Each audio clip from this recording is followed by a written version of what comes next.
அனைவருக்கும் வணக்கம். நான் ஹோமியோபதி மருத்துவர் வித்யா. பரபரப்பா இயங்கிட்டு இருக்கக்கூடிய நம்ம வாழ்க்கையில நம்மளுக்கு ஒரு ஸ்ட்ரெஸ் பஸ்டர் வேணும்னு நினைக்கிறீங்களா? இப்ப நம்ம லைஃப்ல நடந்துட்டு இருக்கிற இன்னைக்கு ஒரு ஸ்பெஷல் டே தாங்க தைப்பூசம். அதை நம்ம செலிப்ரேட் பண்ணும் போதே நம்மளுக்கு ரொம்ப நல்லா ஸ்ட்ரெஸ் குறையும்.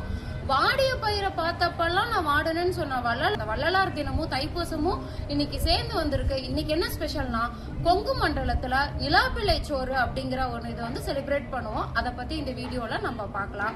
என்ன நிலாப்பிள்ளை சோறு? தைப்பூசம் வந்துச்சுனாவே நிலாப்பிள்ளை சோறு எங்க ஊர்ல ரொம்ப களக்கட்டிருங்க. அதாவது பூசத்துக்கு 15 நாளோ இல்ல ஒரு வாரத்துக்கு முன்னாடியோ நாங்க வந்து இந்த செலிப்ரேட் பண்ண ஆரம்பிச்சிருவோம். நம்ம எப்படி தை 1ஆம் தேதி சூரியனுக்கு நன்றி சொல்றோமோ, அதே மாதிரி இந்த தைப்பூசத்தப்ப பௌர்ணமிய நம்ம பிள்ளையாரா நினைச்சிட்டு, அதாவது நிலவை வந்து நம்ம பிள்ளையாரா நினைச்சு இதை செலிப்ரேட் பண்றோம்.